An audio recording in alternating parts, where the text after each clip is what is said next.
your testimony. Madam Attorney General, you may begin. Thank you. Thank you, Chairman Jordan, Ranking Member Raskin, and distinguished members of this committee. Thank you for hosting me here today. I'm grateful for the opportunity to answer your questions, highlight the work of our department, and discuss the most important topic of all, keeping the American people safe. A little over a year ago, I was sworn into office as the 87th Attorney General of the United States. I came into office with the goal of refocusing the Department of Justice on its core mission after years of bloated bureaucracy and political weaponization.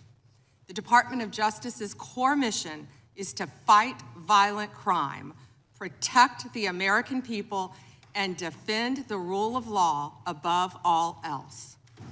While our work is never done, we have made tremendous progress to make America safe again. In 2025, we saw the lowest murder rate in 125 years. That's nothing short of historic. If you compare 25 to 24, here's what you'll find. The murder rate is down 21%, robbery down 23%, carjacking down 43%, gun assault down 22%, ag assault, burglary, could go on and on. Crime is declining. This did not happen by accident. The numbers tell an important yet straightforward story.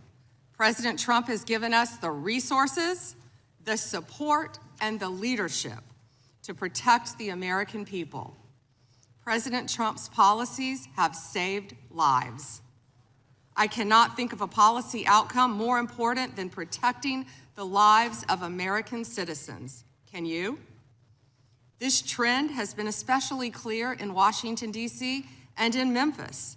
These are two iconic American cities that spent years in the grip of horrific violent crime. The Department of Justice surged law enforcement resources, and the results came quickly. Crime plummeted in both cities. And I want to make one point loud and clear. We achieved those results by working with Democratic mayors. Public safety does not have a party registration. When your constituents call 911, they don't ask for political views of the responding officer. They ask for help. I have federal agents in each and every one of your districts. They're here to help, and I am here to help. Many cities and states have worked with us and taken advantage of our federal support. Some have not. Meanwhile, a few elected officials have declared that they are, quote, at war with the federal government and encouraged widespread obstruction of law enforcement. This has resulted in avoidable clashes on the streets, as you've all seen. We've seen rioters storming a Christian church. Citizens and law enforcement officers have both been endangered by reckless rhetoric. We have made dozens of arrests in and around Minneapolis so far, and many of them could have been avoided by simple compliance with federal law.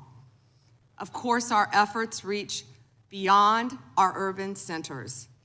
We are striking crucial blows against terrorist organizations such as MS-13, TDA, the Sinaloa cartel, and Antifa.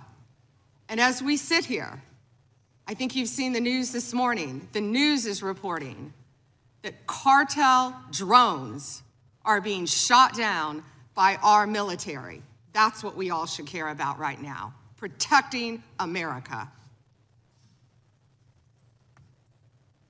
As we seek to dismantle these drug trafficking networks that poison Americans, in 2025, our DEA agents seized more than 47 million fentanyl pills and more than 9,800 total kilos of fentanyl. That represents 369 million potentially deadly doses that can kill Americans. Meanwhile, our attorneys are fighting for President Trump's agenda in courtrooms across this country. This administration has been sued 627 times. We fought through a nonstop flood of bad faith temporary restraining orders from liberal activist judges across this country. America has never seen this level of coordinated judicial opposition towards a presidential administration. It is not only an unlawful attack on the executive branch's authority, but a serious attack on the democratic process. In spite of this unprecedented judicial activism, we've attained 24 favorable rulings at the U.S. Supreme Court, their emergency docket, and even more to come. We've done so while ending the weaponization of the prior administration by dropping FACE Act prosecutions, exposing the Arctic Frost scandal via congressional disclosure, thank you, Chairman, and restoring one tier of justice in this country. To address the Epstein files, more than 500 attorneys and reviewers spent thousands of hours painstakingly reviewing millions of pages to comply with Congress's law. We've released more than 3 million pages, including 180,000 images, all to the public, while doing our very best in the time frame allotted by the legislation to protect victims.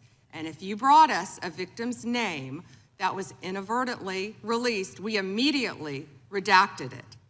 All members of Congress, as you know, are invited to visit DOJ to see for yourselves. I want to take a moment to acknowledge the Epstein survivors who are here today. I'm a career prosecutor, and despite what the ranking member said, I have spent my entire career fighting for victims, and I will continue to do so. I am deeply sorry for what any victim has been through, especially as a result of that monster. If you have any information to share with law enforcement about anyone who has hurt you or abused you, the FBI is waiting to hear from you. I want you to know that any accusations of criminal wrongdoing will be taken seriously and investigated. The Department of Justice is committed to holding criminals accountable to the fullest extent of the law. In 2025, the FBI arrested over 1,700 child predators, a 10% increase from 2024. We also located 2,700 victims of child exploitation and shut down 3.8 million dark web pedophile accounts. 3.8 million. So please, if you have information to share that needs to be investigated, contact the FBI.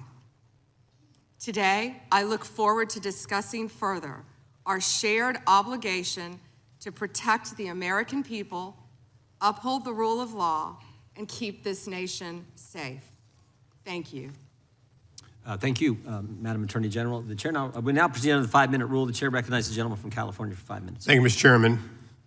Madam General, thank you for your extensive remarks, particularly on your continued investigation of those responsible over the years in the Epstein